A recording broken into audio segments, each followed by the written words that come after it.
Başınız sağ olsun bu arada. Sağ olun. En son en çok neye şaşırdınız? Hiçbir şey. Şaşırtmak zor mudur? Ya aslında zor değildir ama en son ne bileyim uzunca bir süredir böyle çok şaşırdım.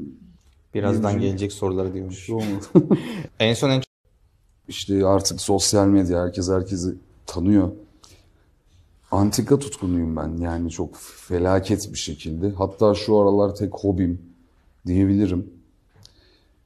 Mesela bir Fransa'da herhangi bir antika fuarını gezmeyi çok isterdim. Şu an. Süper. En son en çok hüzünlendiğiniz anı paylaşabilir misiniz?